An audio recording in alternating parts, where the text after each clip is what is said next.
오늘 말씀은 민수기 29장 12절부터 40절까지입니다. 민수기 29장 12절부터 40절까지입니다. 일곱째 달 15째 날에는 너희가 성회로 모일 것이요 아무 일도 하지 말 것이며 이래 동안 여호와 앞에 절기를 지킬 것이라. 너희 본제로 여호와께 향기로운 화제를 드리되 수송아지 13마리와 순양 2마리와 1년 된 순양 14마리를 다 흠없는 것으로 드릴 것이며, 그 소재로는 고운 가루에 기름을 섞어서 수송아지 13마리는 각기 10분의 3이요 순양 2마리는 각기 10분의 2요 어린 양 14마리는 각기 10분의 1을 드릴 것이며, 상번제와 그 소제와 그 전제 외에 순염소 1마리를 속죄제로 드릴 것이니라.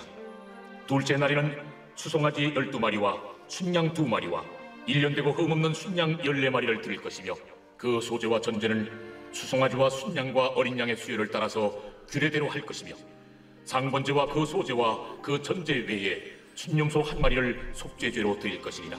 셋째 날에는 수송아지 11마리와 순양 2마리와 1년 되고 흠없는 순양 14마리를 드릴 것이며, 그 소제와 전제는 수송아지와 순양과 어린 양의 수요를 따라서 규례대로 할 것이며, 상번제와 그 소제와 그 전제 외에 순염소 1마리를 속죄제로 드릴 것이니라. 넷째 날에는 수송아지 10마리와 순양 2마리와 1년 되고 흠없는 순양 14마리를 드릴 것이며, 그 소제와 전제는 수송아지와 순양과 어린 양의 수요를 따라 규례대로 할 것이며, 상번제와 그 소제와 그 전제 외에 순염소 1마리를 속죄제로 드릴 것이니라. 다섯째 날에는 수송아지 9마리와 순양 2마리와 1년 되고 흠없는 순양 14마리를 드릴 것이며, 그 소지와 전제는 수송아지와 순양과 어린 양의 수요를 따라서 규례대로 할 것이며, 상번제와 그 소제와 그 전제 외에 순염소 1마리를 속죄제로 드릴 것이니라. 여섯째 날에는 수송아지 8마리와 순양 2마리와 1년 되고 흠없는 순양 14마리를 드릴 것이며, 그 소제와 전제는 수송아지와 순양과 어린 양의 수요를 따라서 규례대로 할 것이며, 상번제와 그 소제와 그 전제 외에 순염소 1마리를 속죄제로 드릴 것이니라. 일곱째 날에는 수송아지 7마리와 순양 2마리와 1년 되고 흠없는 순양 14마리를 드릴 것이며, 그 소제와 전제는 수송아지와 순양과 어린 양의 수요를 따라 규례대로 할 것이며, 상번제와 그 소제와 그 전제 외에 순염소 1마리를 속죄제로 드릴 것이니라. 여덟째 날에는 장엄한 대회로 모일 것이요 아무 일도 하지 말 것이며, 번제로 여호와께 향기로운 화제를 드리되 수송아지 1마리와 순양 1마리와 1년 되고 흠없는 순양 7마리를 드릴 것이며, 그 소제와 전제는 수송아지와 순양과 어린 양의 수요를 따라 규례대로 할 것이며, 상번제와 그 소제와 그 전제 외에 순염소 1마리를 속죄제로 드릴 것이니라. 너희가 이 절기를 당하거든 여호와께 이같이 드릴지니, 이는 너희의 소원제라 낙헌제로 드리는 번제, 소제, 전제, 화목제 외에 드릴 것이니라. 모세가 여호와께서 모세에게 명령하신 모든 일을 이스라엘 자손에게 말하니라. 아멘. 누군가에 대해서 알고자 한다면 그가 매일 어떤 일을 반복하는가를 보면 됩니다. 만약 그가 농부라면은 매일 논이나 밭에서 일할 겁니다. 어떤 일을 성실하게 반복하느냐, 그것이 그 사람의 정체성을 말해주죠. 이스라엘 역시 반복되는 제사를 성실히 감당함으로써 그들의 정체성을 유지할 수 있었습니다. 어제 본문에서 하나님께서 매주 매달의 제사 이외에도 나팔절과 대속죄일의 절기를 허락하시는 부분을 보았습니다. 이스라엘에게 특별한 절기, 명절을 주신 거죠. 명절이 즐거운 이유 가운데 하나는 풍성한 음식이 있기 때문입니다. 우리도 설날에는 떡국을 먹고 추석에는 송편을 먹으면서 명절을 즐겁게 보내지요. 이것은 이스라엘 백성도 마찬가지였습니다. 그들의 정월은 나팔절과 대속죄일이 있어서 매우 경건하게 보내야 했습니다. 그러면서도 새해의 기쁨을 누리기에 부족함이 없도록 먹고 마시며 즐기는 절기도 있었는데, 그것이 바로 초막절이었습니다. 본문은 초막절에 하나님께 드려야 할 제물을 반복하면서 하나님 앞에서 겸손할 것과 날마다 새롭게 드려야 할 것을 가르쳐 줍니다. 유대인들의 종교력으로 7월 15일부터 7일간 이어지는 초막절 제사는 연중 가장 큰 규모로 드려집니다. 초막절이 시작이 되는 날은 음력 15일이었으므로 밤에는 보름달이 떠 있었을 것입니다. 우리의 정월 대보름과 같은 이미지를 생각하시면 될 것 같아요. 제사의 규모를 가늠할 수 있는 편리한 기준이 바로 수송아지 2마리, 순양 1마리, 1년 된 순양 7마리를 드리고 그 각각의 번제에 소제와 전제를 드리는 초하루의 제사입니다. 초막절 제사로는 순양과 1년 된 어린 순양을 초하루 제사의 2배로 드리고요.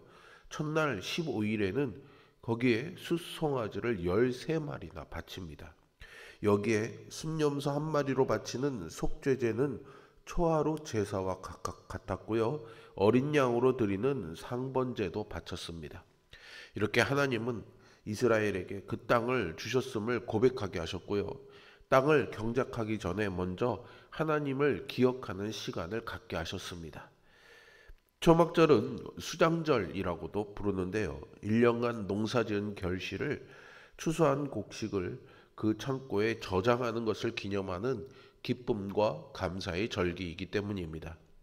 그러나 이스라엘 백성은 아직 가나안 땅에 들어가지도 못한 상태였습니다. 그래서 아직 농사도 짓지 않았고요.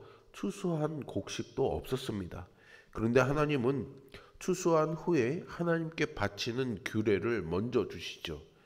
이 말씀이 주어진 시점을 기준으로 본다면 풍성이 거두었으니 바쳐라가 아니라 풍성이 거둘 것이니 바치라 해야 맞습니다.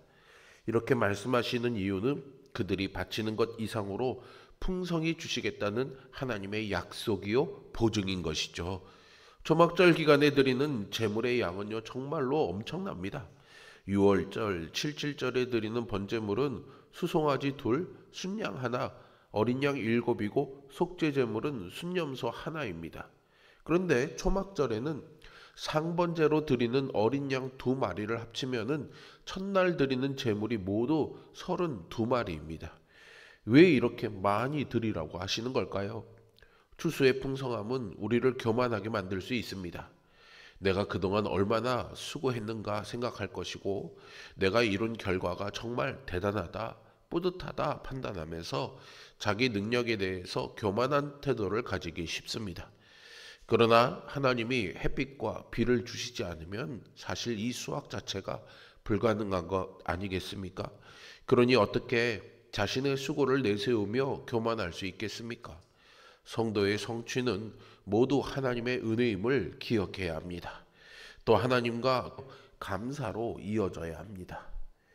초막절 둘째 날부터 일곱째 날까지 매일 순양 2마리와 1년 된 순양 14마리는 매일 드리고 수송아지는요 매일 1마리씩 줄어들어서 둘째 날에는 12마리를 드리고 일곱째 날에 이르러서는 7마리를 바치게 됩니다. 모세는 매일 드릴 이 초막절 제사에 대해서 설명하면서 매일 상번제도 드려야 하고 속죄제에 순념소도 바쳐야 한다고 반복해서 설명합니다. 이렇게 매일 같은 형태의 제사를 일일이 반복하면서 기록한 것은 매일 드리는 제사를 정성을 다해 드릴 것을 가르치기 위한 목적이라고 볼 수 있습니다. 우리도 매일의 묵상과 매주의 예배 그리고 매년 드리는 부활절과 성탄절 등의 절기가 반복되다 보면 그 중요성을 잊어버리고 아무런 감동 없이 할 위험을 갖고 있습니다. 참 신앙인으로 서기를 원한다면 이처럼 반복되는 경건생활과 예배에 전심을 다하는 것부터 실천해야 하겠습니다. 성경은 하나님이 66권으로 축약해 주신 하나님의 말씀입니다. 그런데도 똑같은 내용이 반복되고 있다면 그만큼 중요하다는 뜻이겠죠. 7장에서 이미 성막을 봉헌할 때 각 지파의 우두머리들이 바친 헌상품들이 모두 동일합니다. 그런데 그 동일한 헌물 내역이 12번이나 반복해서 기록되고 있죠. 예물의 양과 내역이 중요하다면 합계만 말하면 됩니다. 그런데 굳이 같은 내용을 반복하는 이유는 매일 드리는 기쁨과 감사의 잔치는 똑같지 않고 매일 새롭기 때문입니다. 하나님께 드리는 예배는요, 반복되는 의식이 아닙니다. 우리는 매주 예배를 드리죠. 또 이렇게 매일 새벽에 기도합니다. 그런데 똑같은 예배니 기도회니 한 번쯤은 빠져도 되겠지 할 때가 있습니다. 매번 드리는 예배가 습관적으로 변질되었기 때문이죠. 하나님은 우리가 예배를 몇 번 드렸는지, 몇 시간을 드렸는지를 보시는 것이 아닙니다. 그때그때 우리의 영적인 상태가 다르고 우리의 삶의 상황이 다르고 아픔과 눈물이 다르고 갈급함이 다르기 때문이죠. 주님은 우리의 예배를 매번 새롭게 받으십니다. 오늘 우리가 말하고 있는 초막절의 또 다른 이름은 장막절이라고도 합니다. 초막절과 비슷한 이름인데요. 광야의 40년 동안 날마다 새벽에 일어나 만나를 거두고 구름기둥, 불기둥이 움직이면 장막을 신속하게 걷고 이동하고 멈추면 다시 장막을 치고 생활하는 일상이 반복됩니다. 그러나 변함없는 것 같은 반복되는 일상에서도 하나님은 그들을 늘 새롭게 만나 주셨습니다. 성도의 삶은 변하지 않는 지루한 일상이 아닙니다. 매일 주님께 우리의 삶을 산 제물로 드림으로 날마다 새롭게 주님을 만나야 합니다. 우리는 하루하루 큰 변함없는 일상을 살아가지요.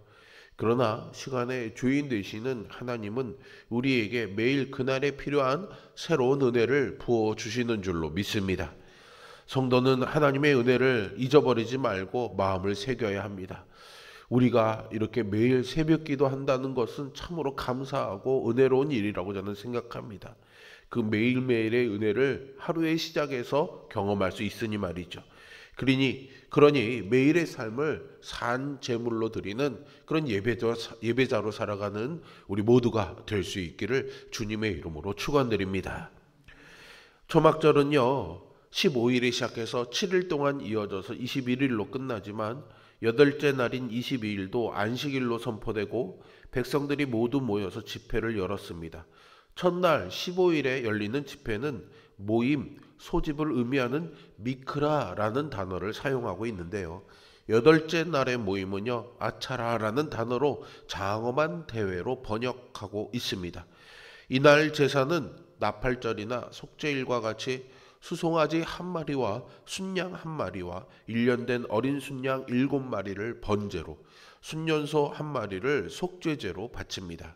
이렇게 제사의 규모를 줄여 마지막 제사를 드림으로써 이스라엘은 일상으로 돌아가 땅을 경작하며 일하게 되었음을 나타내는 것이죠.